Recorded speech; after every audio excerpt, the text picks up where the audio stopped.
Saatnya kita ikuti Market Corner bersama Tommy Arno, praktisi bisnis online. 98.5 FM Up Radio The Meeting Station. Selamat pagi, apa kabar Upmania? Assalamualaikum warahmatullahi wabarakatuh.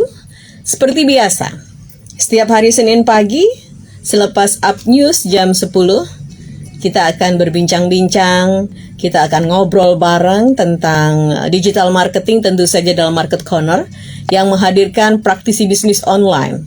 Dan Anda juga bisa bergabung tentu saja bersama kami di 0878 333 400 untuk WhatsApp atau bisa melalui Instagram Live Up Radio SMG.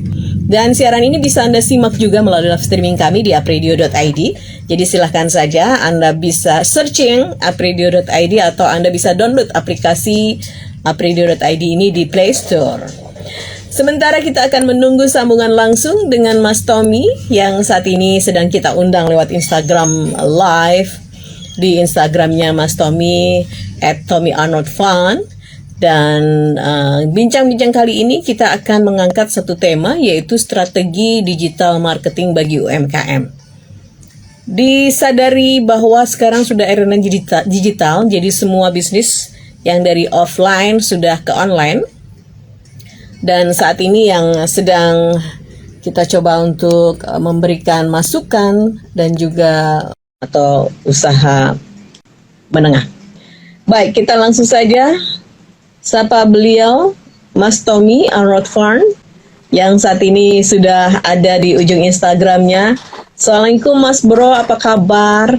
Waalaikumsalam warahmatullahi wabarakatuh. Kabarnya dahsyat. Dahsyat. Sehat Mas? Alhamdulillah sehat Mbak Santi. Iya. Dan ini sudah mulai berangsur-angsur memulih ya aktivitas yang lain. Dan semoga saja karena kita sudah bersahabat dengan situasi selama 2 tahun ini.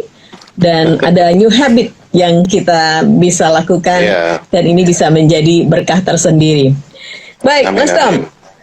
Ada beberapa pertanyaan dimunculkan dalam WhatsApp di Up Radio. Dan salah satunya mungkin ini yang sedang kami godok bersama. Karena ini teman-teman yang berdampak dari situasi pandemi ini, ada yang kemudian memulai usaha rumahan atau yang bisa disebut dengan usaha kecil ya.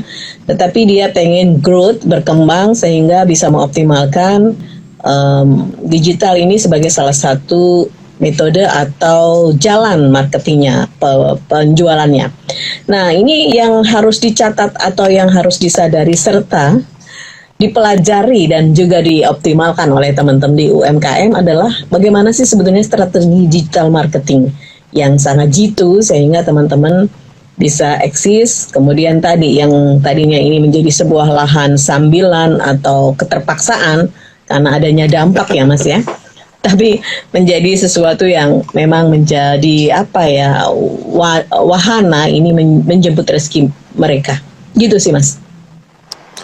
Ya Mbak Santi, jadi memang kita banyak belajar ya selama hampir 2 tahun ini, luar biasa banget. Dan saran kita juga jangan sampai kebobolan lagi nih. Nanti kita terlena dengan suasana yang sudah berangsur pulih, tiba-tiba keceplosan prokesnya kelewat gitu ya. Oke, kalau bicara tentang euforia jadinya. Euforia kan, karena saking senangnya terus lupa gitu. Ya, kalau strategi digital marketing sih memang kita harus mengetahui sosial media atau media online lah, media online yang kita gunakan untuk jualan itu kita harus tahu tuh, harus kita tekuni karakternya seperti apa. Jadi misalnya kita mau pakai Instagram nih, jadi Instagram tuh gimana sih, kemudian cara optimasinya gimana sih, gitu. Dan itu sebetulnya sekarang jauh lebih mudah lagi, Mbak. Ya, jauh lebih mudah lagi, karena apa? Karena ternyata media-media online ini juga sadar gitu, ternyata bahwa platformnya itu digunakan untuk jualan juga sama orang-orang, tidak hanya di Indonesia gitu. Sehingga akhirnya banyak juga media online yang sangat mudah digunakan untuk jualan. Jadi Instagram tuh gimana sih? Nah itu harus belajar tuh. Nah di Instagram sendiri kalau misalnya teman-teman semua searching gitu ya, belajar IG gitu, itu akan ketemu tuh banyak sekali konten-konten yang disampaikan oleh kawan-kawan kita yang sudah sukses sebelumnya. Jadi ya sudah, kita pelajari Facebook, misalnya mau pakai Facebook atau pakai TikTok lah sekarang yang lagi happening gitu kan. Ya, Nah pelajari betul. gitu. Jadi selain kita terhibur karena ada joget-jogetnya, tapi belajar juga gimana ya kira-kira kalau aku untuk jualan gitu. Dan sekarang di TikTok sudah bisa di searching dengan kata kunci tertentu sehingga kita bisa belajar juga dari kontennya orang lain. Nah kalau di TikTok sebetulnya lebih gampang lagi. Oh lagu yang lagi ngehits ini nih, pakai aja, itu akan membantu performa. Kemudian kita lihat misalnya jualannya orang lain, dia kontennya tuh misalnya situasi komedi gitu, ya kita contek terus kita bikin versinya kita kayak gitu. Jadi bikin sesuatu yang viral dari pengalamannya orang lain. Jadi sekarang kita bukan belajar dari pengalaman kita, tapi juga belajar dari pengalamannya orang lain. Jadi strategi-strategi itu sebetulnya sudah tampak di depan mata. Jadi mungkin karena kita mungkin sedang galau gitu kan, kita butuh mentor nih untuk membukakan mata kita. Itu lihat loh, dia bisa loh, kamu juga bisa, sebetulnya kayak gitu aja. Sebenarnya sederhana banget sih gitu. Karena sekarang semakin dimudahkan Mbak, ilmu bertebaran di mana-mana. Betul. Itu kembali lagi ke kita ya Mas ya, mau searching mencari betul. atau menunggu saja. Padahal ini perubahan setiap detik ya terjadi ya. Jadi kalau dulu TikTok itu kan betul. hanya untuk entertainment aja ya, atau untuk kalau orang lebih bicara soal joke yang lucu-lucu, fun-funan. Tapi sekarang sudah mulai jualan dengan smooth ya Mas ya. Betul sekali. Jadi sekarang kan ada TikTok Ads gitu ya. Maksudnya kita bisa ngiklan berbayar pakai TikTok. Itu kan akhirnya larinya ke sana gitu. Kemudian dari kategorinya juga ada kategori bisnis dan sebagainya. Jadi ya kita tinggal sesuaikan aja kita mau pakai TikTok tuh buat apa gitu. Supaya nanti arah dari akun TikTok kita juga terarah seperti itu. Iya. Dan ini menjadi sesuatu yang juga kemarin diakui ya sama Pak Haryanto Halim. Ini owner dari Marimas juga ya. Beliau memunculkan beberapa pengalaman pribadi yang sebetulnya beliau kan suka banget cerita ya. Tapi background di belakang adalah logonya Marimas ya. Paling tidak ada sharing yang dia lakukan. Dan beliau mengatakan kalau TikTok itu segmennya semuanya bisa dapat gitu ya. Yes. Artinya Betul. anak muda, kemudian segmen apapun bisa mengikutinya. Nah ini bicara soal durasi dalam sebuah promo atau konten ini, seberapa kalkulasi urgennya Mas Tommy? Menjadi salah satu strategi juga ya. Nah dulu kalau misalnya kita offline ya, zaman dulu sebelum media sosial dan media online marak seperti ini, kita kan pasang baliho tuh, pasang banner. Itu kalau di dunia marketing komunikasi, itu kita punya PR bahwa bagaimana cara menghipnotis orang. Karena kan baliho itu dipasangnya di pinggir jalan nih, yang lalu lalang gitu. Kira-kira kelihatan nggak sih tulisan yang ada di baliho tersebut atau spanduk tersebut seperti itu. Jadi kita punya PR-nya yang pertama adalah desain kontennya. Yang kedua bagaimana caranya mengemas konten tersebut supaya orang 3 detik pertama tuh terhipnotis. Jadi punya stop power si baliho tadi gitu. Nah kalau yang sekarang juga sama sebetulnya. Bagaimana nanti konten-konten kita tuh menarik mata-mata para pengunjung yang suka scroll. Supaya dia berhenti sejenak, apaan sih nih gitu. Jadi durasi itu kalau di Instagram dan TikTok sendiri sudah di setel sih, dan itu tepat banget antara 30 detik sampai 60 detik. Itu tugas kita juga karena membuat durasi video sependek itu dengan memuat pesan-pesan yang ada di dalamnya itu cukup menantang Mbak, soalnya kayak gitu. Iya. Jadi dengan waktu sedemikian rupa, bagaimana pesan yang mau kita sampaikan dari produk itu bisa nyampe ya? Betul, kalau kita lihat iklan di televisi lah, berapa detik sih? Paling 15 detik, paling lama 30 detik. Karena semakin panjang akan semakin mahal nanti kan. Makanya iklan-iklan di TV itu juga nggak panjang-panjang. Gitu. Iya. Ya mungkin bisa belajar dari itu juga ya Mas. Jadi bikin orang penasaran, besoknya lagi muncul lagi, sehingga sosial media Anda bisa dirindukan ya. Itu bisa menjadi salah betul satu banget, strategi ya. Betul, jadi kita bisa belajar dari pengalamannya orang lain. Contoh seperti saya ketika saya masih nge-MC dulu, Mbak, saya kan punya figur-figur nge-MC ya.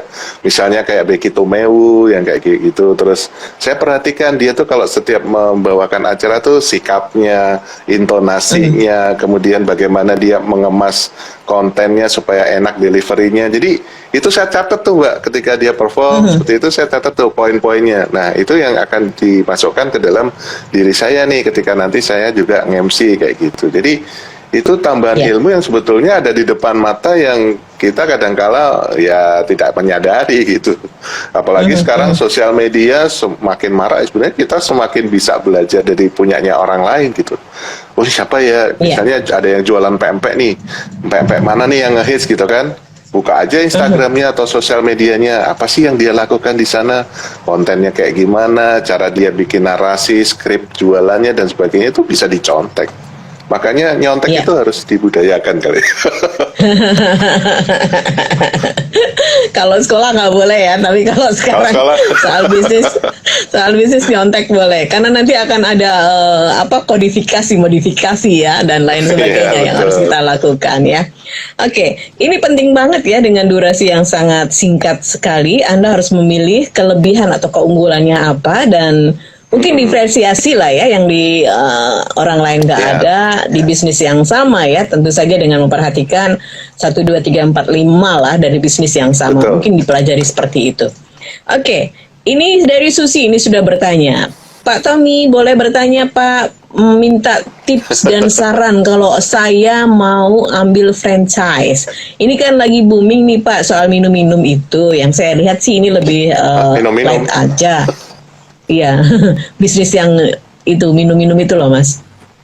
Ini dia minum-minum ya. Oh ya, minuman-minuman gitu. Oke.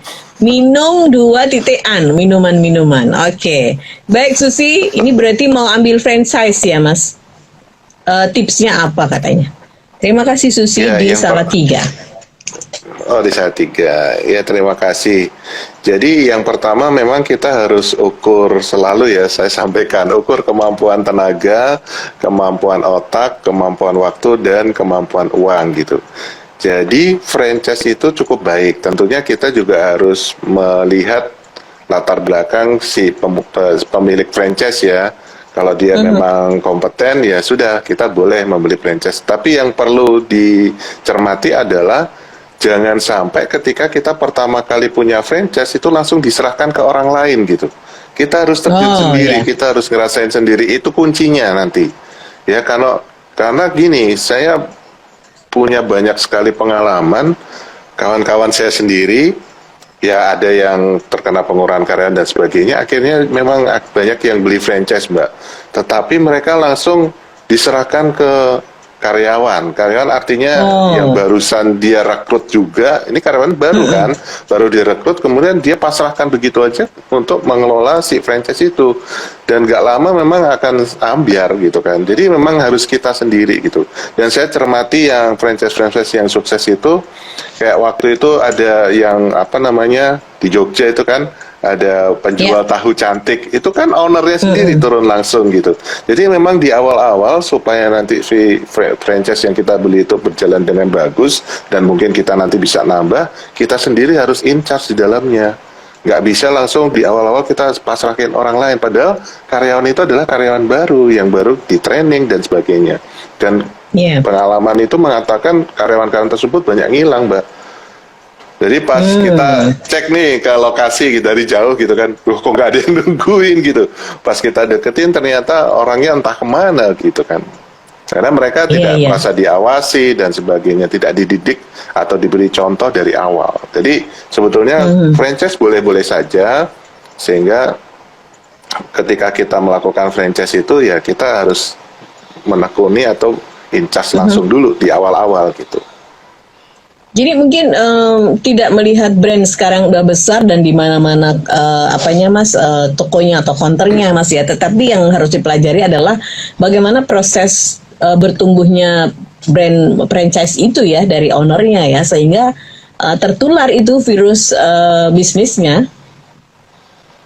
Iya, dan kita sendiri sebagai pembelinya juga harus tahu, harus merasakan membuat minuman tersebut gitu, harus belajar gitu. Saya dulu juga pernah beli franchise gitu, martabak mini ya, saya incas di awal-awal gitu kan.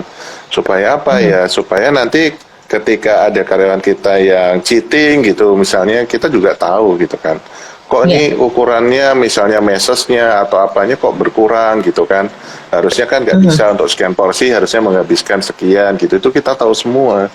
Jangan sampai nanti langsung dipasarin orang baru, tiba-tiba gerobaknya udah nggak ada juga gitu kan. Ya. Baik, Susi mungkin yang perlu dicatat adalah takar ya, kemampuan secara fisik. Kemudian kalau sudah mau beli franchise berarti finansial oke lah ya. Kemudian waktu ini yang penting dan bagaimana Anda bisa tenaga. konsisten komit, benar-benar untuk Karena kan terjun dulu logikanya gini sendiri. Mbak, kita logikanya kan kita beli usaha nih, beli franchise usahanya orang lain, kemudian kok terus dipasrahin orang lain kan aneh. Itu kita baik hati banget tuh.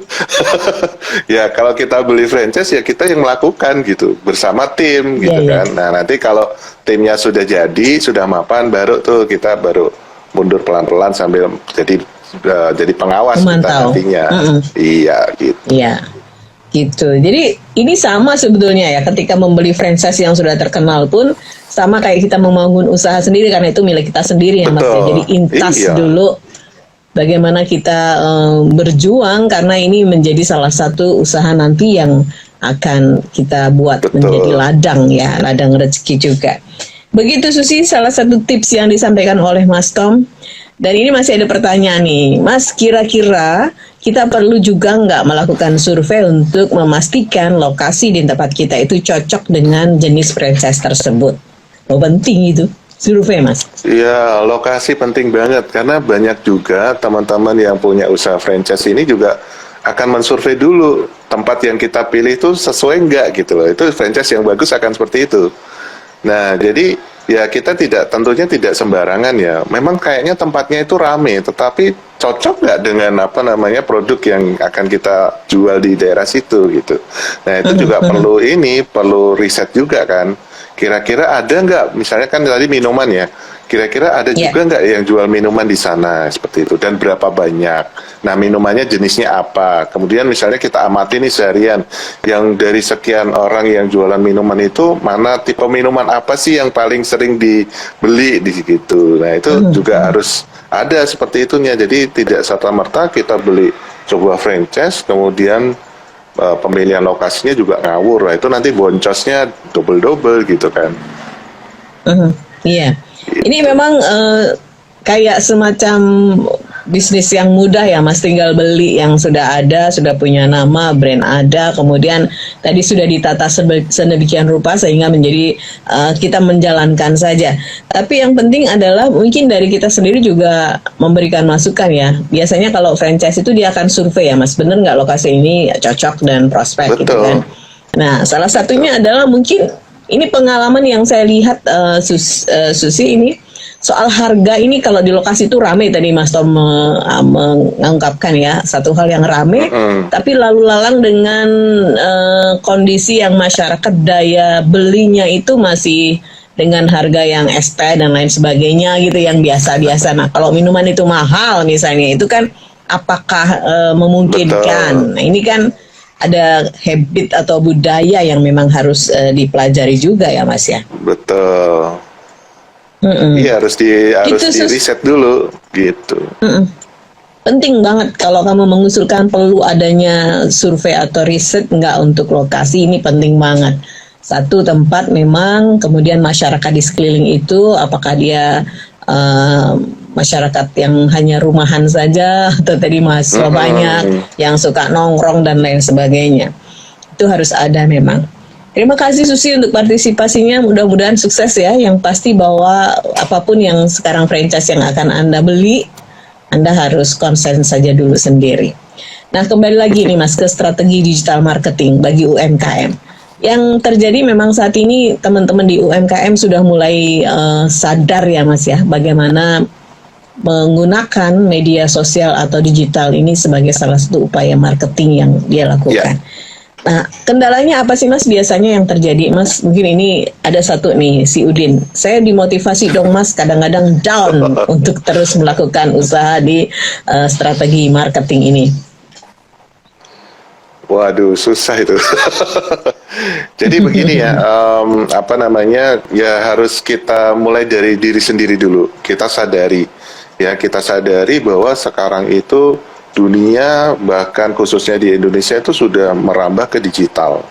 Ya, merambah ke digital. Ketika kemarin saya mengisi buat Bank Indonesia di Lampung, kawan-kawan UMKM Lampung pun sudah mulai ke digital dan mereka sangat antusias banget ketika kelas kemarin itu. Saya juga suka ya, ada 300-an audiens yang hadir.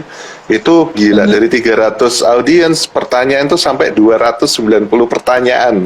Tapi kita karena semua waktu punya cuma pertanyaan bisa, ya. iya. Tapi sayangnya kita cuman karena durasi ya, kita cuma bisa jawab tuh 6 pertanyaan aja gitu. Tapi artinya apa? Artinya orang sudah mulai sadar gitu. Nah, tinggal ke depannya apa? Yaitu tadi belajar ilmunya. Belajar ilmunya. Jadi kalau misalnya saya pakai Tokopedia tuh aku harus ngapain? Terus Tokopedia tuh seperti apa sih? Kemudian apakah aku harus Shopee? Nah, contoh begini. Kita mau jualan di Tokopedia dan Shopee. Ternyata yang menarik adalah Shopee itu mayoritas audiensnya adalah wanita. Jadi kalau misalnya kita mau jualan produk-produk di Shopee ya sebaiknya wanita kan gitu, yang terkait sama wanita, aksesoris, kemudian busana, fashion dan sebagainya. Kemudian Tokopedia ini audiensnya lebih banyak pria. Jadi kayak barang-barang hobi, elektronik dan sebagainya kayak gitu kan. Walaupun memang ada juga yang jualan makanan dan seterusnya. Nah, bagusnya adalah kombinasikan dua-duanya. Jadi kita punya Shopee dan Tokopedia karena ternyata berdasarkan data dari Google, Shopee dan Tokopedia ini merupakan dua marketplace yang banyak dicari orang gitu. Jadi Shopee nomor pertama kalau berdasarkan pencarian ya. Itu Shopee menduduki peringkat pertama 90 hari terakhir kemarin, kemudian Tokopedia peringkat kedua. Jadi silakan paling tidak kita punya kalau mau menggunakan marketplace ini Shopee dan Tokopedia. Nah, tinggal nanti memang kita pinter-pinter memilih produknya. Tadi kan sudah saya beritahu ya, Shopee lebih banyak wanita dan Tokopedia lebih banyak pria. Dan ini kan sebetulnya informasi ini tuh ada di internet gitu. Nah, makanya ketika kita nanti mau berkecimpung jualan online tidak hanya tahu cara menjualnya juga, tetapi juga apa sih artikel-artikel apa atau berita-berita apa sih yang terkait dengan media online yang kita punya gitu. Jadi Instagram, ternyata Instagram tuh juga bisa muncul loh di halaman Google. Nah, caranya gimana? Itu ada ilmunya dan itu sangat sederhana banget gitu. Dan orang saya kemarin tuh di Lampung tuh lucu banget sih. Jadi dia hanya optimasi bio saja, dia bisa muncul di halaman Google sehingga akhirnya dia banyak closingan di Instagram walaupun followernya tuh cuman 100 orang. Followernya cuma 100 orang, tetapi karena dia muncul di halaman Google, di halaman Google seperti itu, nah pembelinya banyak masuk dari Google. Closingnya lewat kontak yang ditempatkan di Instagram. Jadi hal-hal seperti itu banyak sekali sebetulnya. Dan ya kita tinggal rajin-rajin aja. Jadi misalnya kita punya waktu luang ya silakan belajar lewat internet gitu. Apapun yang ingin kita ketahui sebetulnya ada semua kok. Tapi memang lebih baik lagi jika ada mentornya gitu aja. Iya. Dan ada yang diajak diskusi ya Mas. Tadi kalau si Udin bilang kadang-kadang down. Ini memang butuh orang yang untuk bisa terus menjaga motivasi itu ya. Nah, Mas Udin harus ini juga gabung di komunitas-komunitas usaha gitu. Oke, benar-benar. Jadi ada temennya, tidak merasa sendiri ya kalau. Betul. Jadi ada yang diajak nangis bareng gitu. Benar-benar. Kalau sendiri itu dan baperan nggak ada tuh yang nanti memotivasi. Baik, ini ada Anita. Pertanyaannya juga sama Mas, masih bicara soal mental juga. Sepertinya memang ini penting ya. Saya pernah disarankan untuk online, artinya live menjual barang-barang. Dan saya masih ragu karena follower saya masih sedikit. Yang berikutnya adalah tiwas nanti saya sudah ngomong banyak, tiwas. Dan saya sudah memamerkan barang-barang, tidak ada yang nonton. Mubazir kan Kak? Bagaimana menurut Pak Tommy? dari Anita? Yaitu mental block sih. Justru dengan nanti jenengan itu online atau live, penontonnya akan tambah banyak gitu loh. Jadi ya ini banyak sekali sih mental block yang terjadi gitu kan. Aduh, aku malu, followerku kan masih sedikit. Ya tadi contoh Instagramnya 100 follower cuman, tapi closingannya bertubi-tubi gitu. Closingannya bertubi-tubi. Jadi artinya ya kita harus tetap melakukan kan, karena kan kalau di online itu terkait dengan eksistensi sekali lagi. Nah, eksistensi di online tuh bagaimana sih? Pertama postingan, yang kedua ada hashtag kalau media online-nya pakai hashtag, yang ketiga ya itu tadi live atau siaran langsung. Jadi justru dengan kita melakukan atau rutin melakukan siaran langsung, penontonnya akan tambah banyak gitu loh.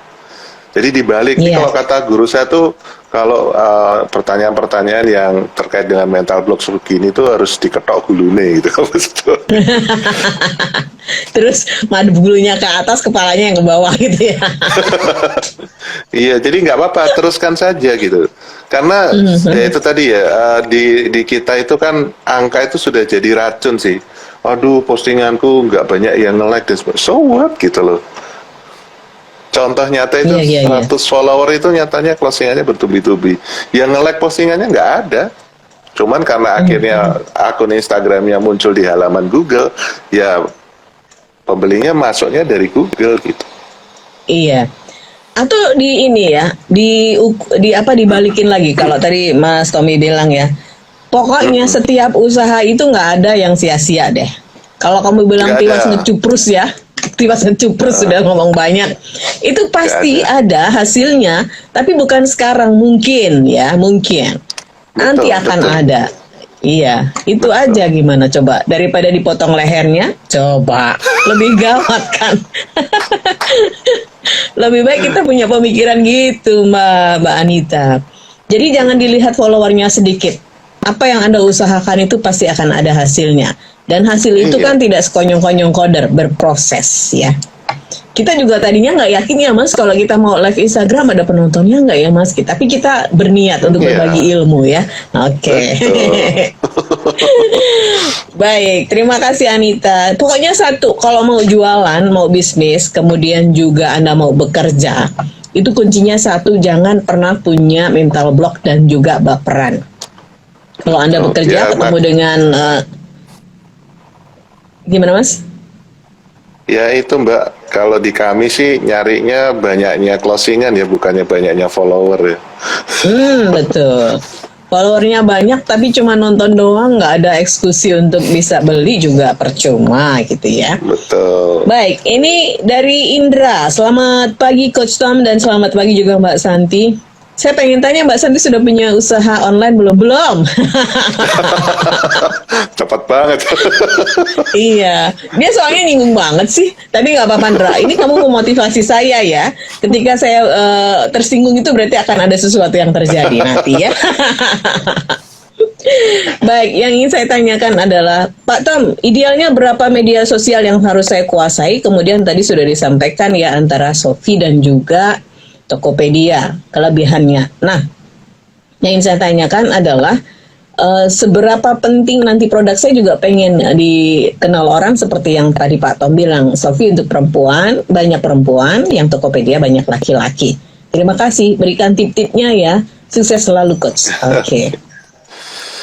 Ya ada yang ideal sih kalau dalam hal ini ya. Itu lagi-lagi ukur kemampuan tenaga, kemampuan waktu, kemampuan otak, dan kemampuan uang. Jadi saya akan lukiskan seperti ini. Kawan-kawan semua tentu tahu stadion sepak bola ya.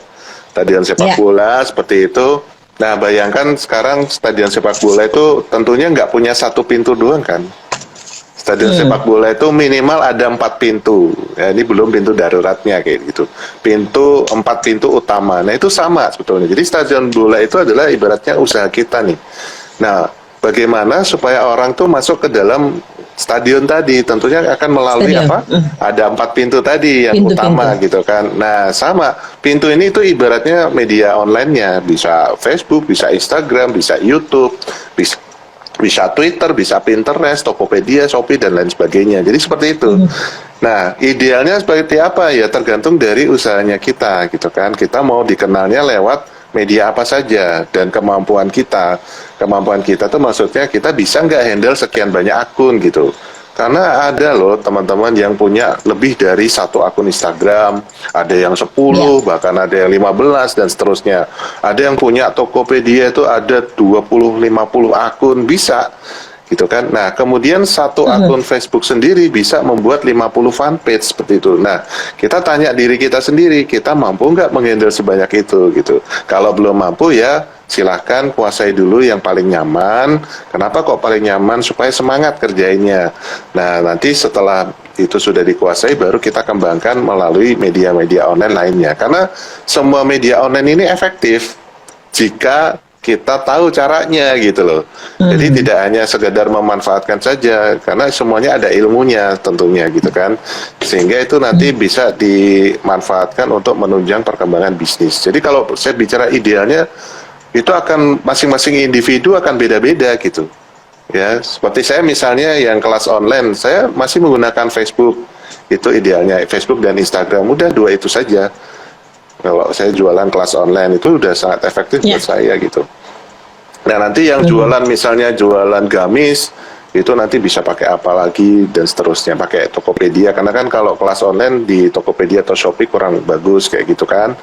Nah, jadi tergantung produknya, tergantung yang akan mengatakan ideal itu nanti ya masing-masing person ini gitu.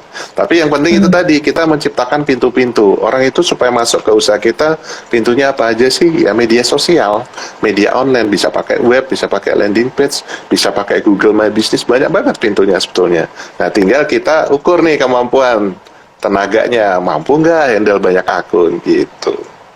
Iya, mengelolanya itu ya yang penting ya Indra ya. Iya. Nah, tadi permudah orang untuk bisa masuk ke ruang kita atau ke toko kita tadi dengan istilah pintu itu ya Mas ya. Nah tapi Anda harus bisa mengelolanya. Jangan-jangan pintu ini dibuka kemudian nggak, itu tutup lama gitu ya, dan orang udah kadung kenal yang itu.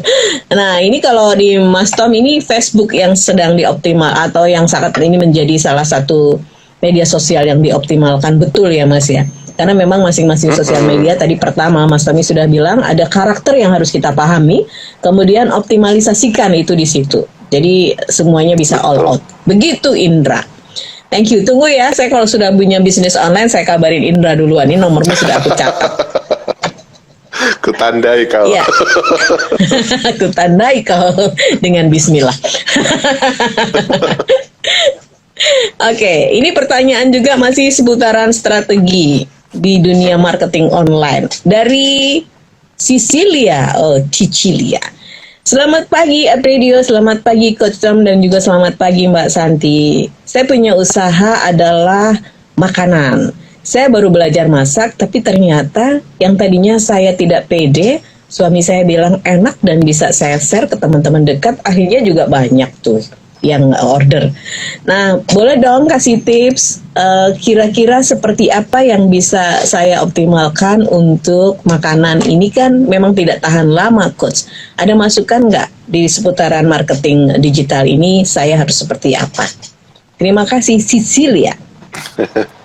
Ya tentunya paling mudah memanfaatkan minimal banget WA gitu kan. Kita sering upload di status-status WA, tetapi status WA-nya jangan jualan terus gitu loh. Jadi kita misalnya membahas tentang makanan tertentu gitu loh. Misalnya kita soto Semarang.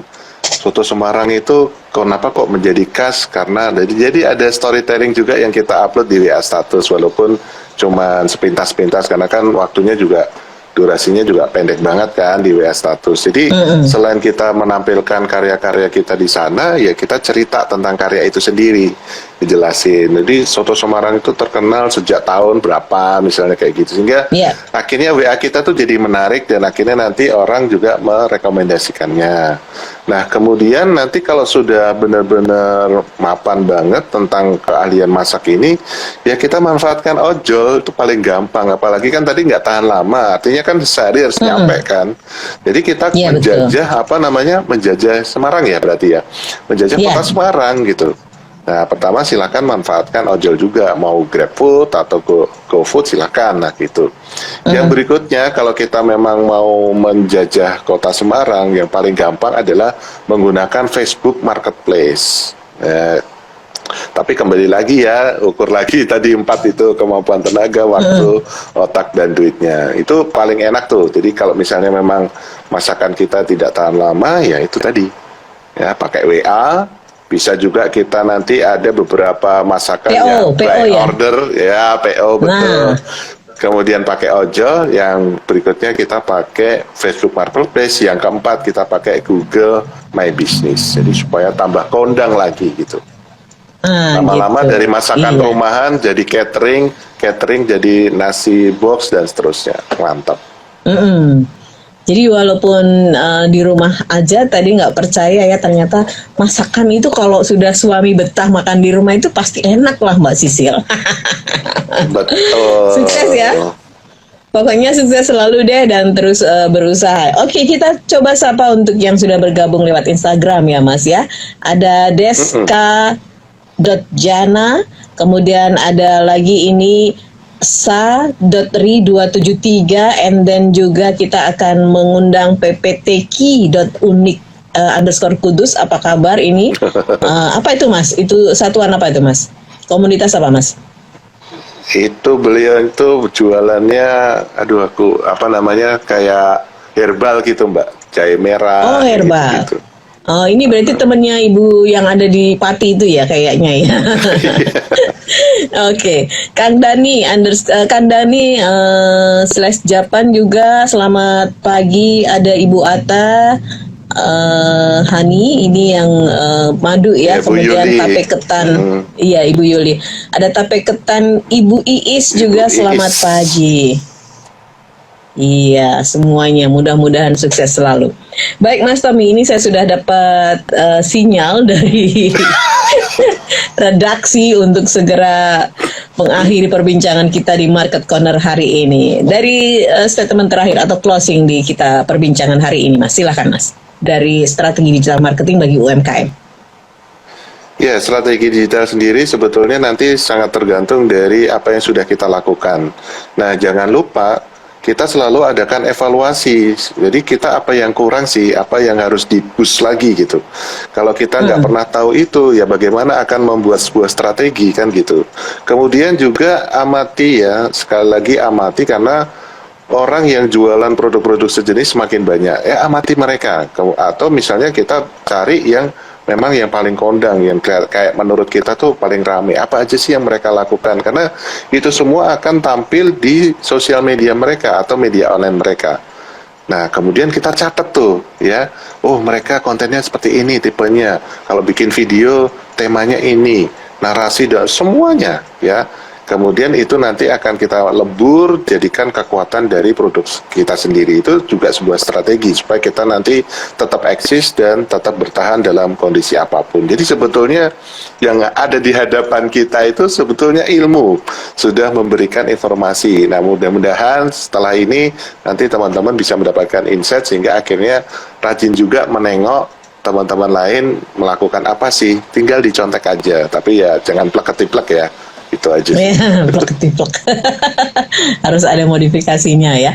Oke, Kang Dani _Japan pengen tape ketannya nih. Ini tape ketan Bu Iis ya, harus dikirim ke Jepang. Ya. Jepang susah juga ya cari tape ketan. Oke, selamat siang juga untuk Chandra _Yug atau YOG. Oke, Mas Tom, thank you banget untuk waktunya, dan mudah-mudahan bagi penanya yang sudah mengirimkan pertanyaan lewat WhatsApp ini bisa terjawab ya semuanya, dan mudah-mudahan bisa mendapatkan banyak insight di sini dan bermanfaat untuk Anda dan juga kita semuanya. Mas Tom, kita ketemu lagi minggu depan dan semoga kita bisa menghadirkan teman-teman ya untuk bisa sharing juga. Terima kasih Mas Tom, sukses selalu, jaga kesehatan. Assalamualaikum warahmatullahi wabarakatuh. Waalaikumsalam warahmatullahi wabarakatuh. Disiarkan langsung dari Menara Universitas PGRI. Up Radio, Jalan Sidodadi Timur, nomor 24 Semarang. Inilah 98.5 FM. Up Radio, The Meaning Station.